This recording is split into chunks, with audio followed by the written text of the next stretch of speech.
Okay, so what we're going to look at now is what we call low force options. We're going to look at a couple of techniques that basically allow us to use a lower level of force for situations that don't necessarily require massive impact to our assailant's head. So if you consider some scenarios where it might be a social situation where somebody looks like they're about to cause trouble, or maybe they're causing a little bit of trouble, but they're not posing an immediate massive threat to anybody. So in which case we would normally rely on ballistic impactive strikes to their head to cause enough trauma to their brain to cause concussion to render them unconscious, hopefully, and that will therefore make us safe.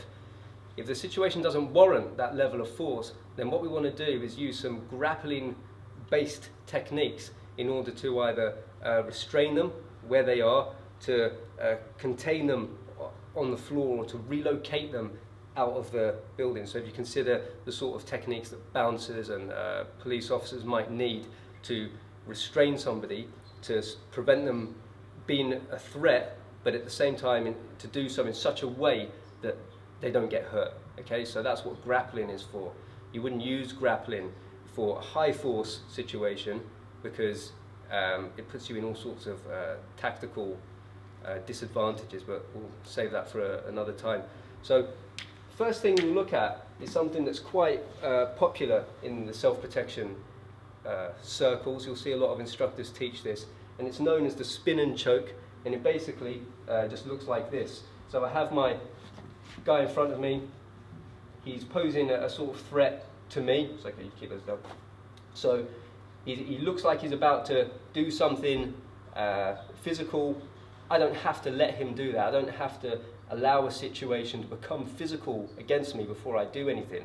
If I feel justified because he's shown enough signs, or indeed if he's told me that he's about to become a threat, then I want to look at restraining him at this point, yeah? So again, low force option for a low level of threat. He's not doing anything at this point. So the spin and choke is basically this. From my fence position, that's a whole subject in itself, but essentially I'm using my hands to maintain space between us and also to help calm him down. We can have an overt fence like this, where if it was a very dynamic situation, that would help to maintain distance, or maybe a covert fence if the situation doesn't warrant that level of overt worry. Okay, so from here, wherever my hands happen to be, the spin and choke looks like this. I get two hands on his shoulders, and I'm going to do this quite ballistically in reality. I'm going to push with one hand and pull with the other, and at the same time as I pull him towards me, I move into him. I'm going to get my chest on his back, and then that gives me the possibility to put on a rear choke, which again is another subject entirely in itself, and we could do a whole video on that. So if you're really interested in that rear choke, or rear naked choke as it tends to be called, you just check that out on Google, YouTube, whatever, or preferably get a real instructor to show you how to do that. Okay. Now, again, the thing with this is that a lot of instructors seem to overlook is that there are some very specific things that need to be in place in order for this technique to work. Okay. One is that your opponent needs to be basically the same height as you. Okay. If he's more than a couple of inches taller than you, that is to say if his shoulders are more than a couple of inches higher than yours, then when you go to do this, what you're going to encounter is this, a shoulder in your arm. So now you're going to have to do a little jump to try and clear that, and then get him into that position. And if you don't have that, if the person isn't any taller than that, just write that technique off. If you try that on someone taller than you, you're going to find out real quick that that's not going to work for you, and you're going to have to improvise something a bit more dynamic and also a bit more violent now, because that low force thing didn't work, and now he's not going to be happy about that, is he? So you're going to have to escalate that force. Better off not to do that in the first place. The other thing that needs to be in place is that his hands really have to be down by his side, because if they're anywhere else, this is going to get real messy. So to show you again, just with his hands there, he spins round in a perfect sort of circle, and here I am behind him. If his arm was to come out just this much, now I'm here. Okay, and yes, you can do sorts of grappling things from here and takedowns and stuff like this. Sorry, no. But why do that if his arms are out? So if this person is gesticulating with his arms, he's talking with his hands, and they're doing all sorts of stuff out here, don't try and spin and choke someone like this, because you're just going to enter into a bear hug type situation. He's going to grab you real quick, even if you didn't mean to. You're grappling now.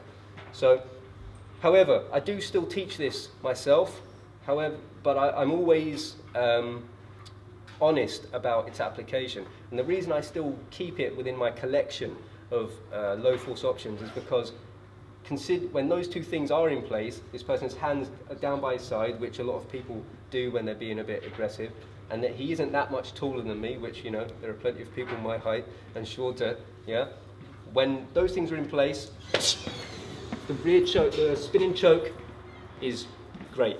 It works, yeah, and it's very, when done ballistically like that, it's even better, yeah?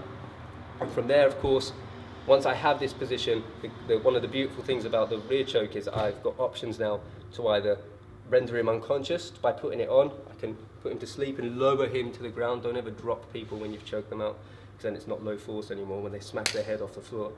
Or I can keep that position without putting it on, and I can escort him out.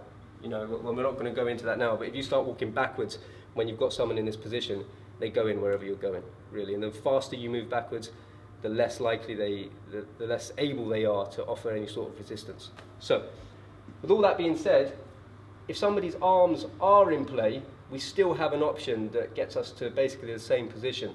And that is, if I have a limb offered to me, and when I say offered, what I mean is this could be doing several things. It could be pushing me, it could be poking me, maybe he's grabbing my clothes, or maybe he's just pointing, like he's just talking like this, and he's being all whatever with his arms, and he's trying to be a bit sort of in my face. If I have an arm there, then this is actually quite good, because if I can get hold of this, once I have that, I can get a clear path to his neck. My arm can get around his neck, and this tends to work with people who are a little bit taller as well, unlike the spin and choke. So once I have that arm, I can pull him towards me, and if you look, my arm, once I let go of this, the pit of my elbow is really staring right at his throat. It's like they were made for each other. So from here, I just carry on forward, and in it goes. When it's done with real force, it goes on like a clothesline, bam, like that. But we're not looking to do that. Again, if we're keeping it low force, so I'm not looking to like deck him and take him down in this way. So what I'm going to do, the way we practice this, is he just keeps his arm out there and just holds it there like that.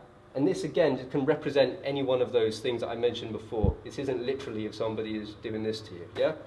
So from here, I grab the arm, I pull, my arm goes round, and I continue forward in the direction I was going, and I should end up behind him. So I haven't just pulled him towards me, I've moved towards him, and it's like two trains crashing into each other.